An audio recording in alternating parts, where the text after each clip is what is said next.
really nice to meet you. I'm sorry I missed last week, though, unfortunately, I was on holiday. So, but it's wonderful to be back here, to be in this room, virtual room. Yes, as mentioned, as Ali said, I'm Mhairi here from National Museum Scotland.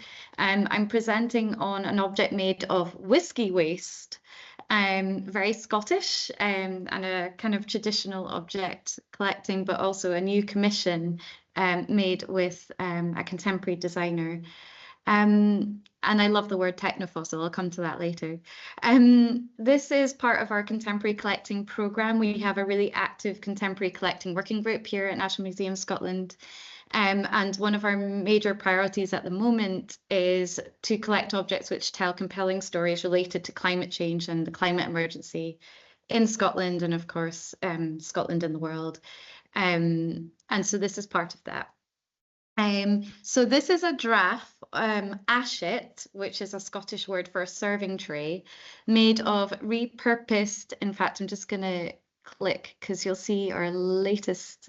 Oh, do I press that? Yes, that's a more up-to-date image, hot off the press today, in fact, of the finished object.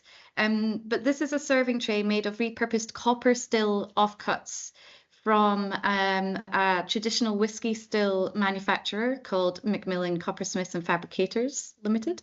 But also most interestingly, this base, the main surface of the tray is made using organic distilling whiskey waste, which is sourced from a sustainable distillery up in the northeast of Scotland. And it was made by the designer Mhairi Maxwell, who has a studio called Draff, and he's based in Dundee. And it was made based on a design that he's already producing and is already available on the market. And Mhairi's work is really rooted in a sense of place and a sense of storytelling. And this object made from him, of whiskey waste, tells a significant story of how Scotland is adapting to climate change. And as I mentioned, ashet is the traditional word, Scots word for a large serving dish. And this would be used to serve fine foods and drinks to guests. But this takes this idea a step further. And in fact, it involves the raw kind of drink materials, so to speak. You can almost sniff and taste the draff material that he's used, the surface that he's made this object from, as I'll show. Because he uses the waste from whiskey distilling and production. So the surface he creates has this lovely sensual quality to it. Is that clicking through? Hold on. If I just click next, there we go.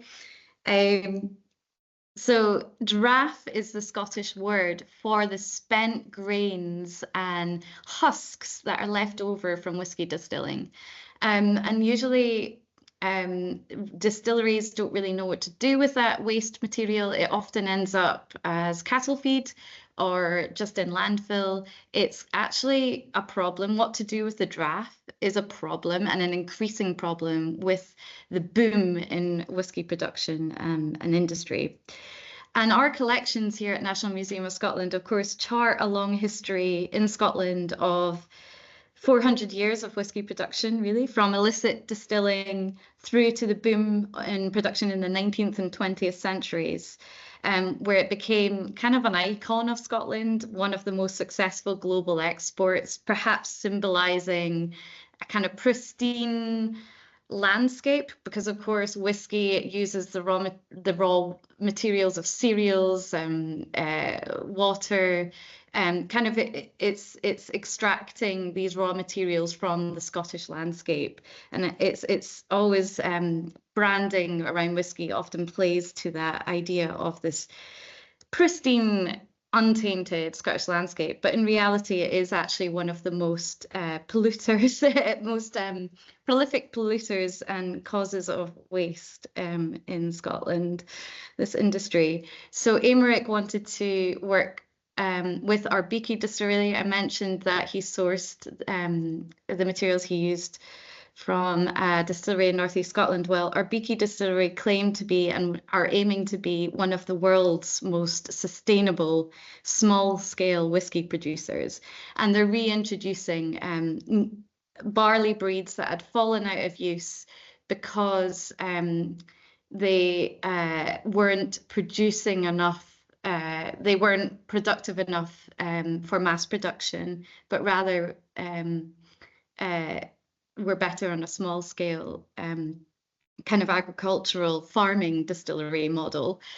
So our Beaky are revisiting that, but actually by reintroducing species like thyme barley, they have found that this species is more hardy to climate change and actually is beneficial for the long seasons that we now have. So yeah, it's retrotyping, another word I like to use, but this looking to the past to inform contemporary innovation. Yeah, our Beaky are really interested in looking up past whiskey recipes and reintroducing them. So Aymeric approached our Beaky and sourced his draft, the spent grains from there, and then he cleverly hot presses this with a kind of biodegradable resin and makes this beautiful surface material. So that's really the main body of this object. And there's our Beaky. It's in a beautiful location. Kirsty Black is the master distiller there. She's one of the only female master distillers also working in Scotland today. I'll share this on chat, but we've got a wee little film, which also shows more about the copper rim, which went into the making of this tray.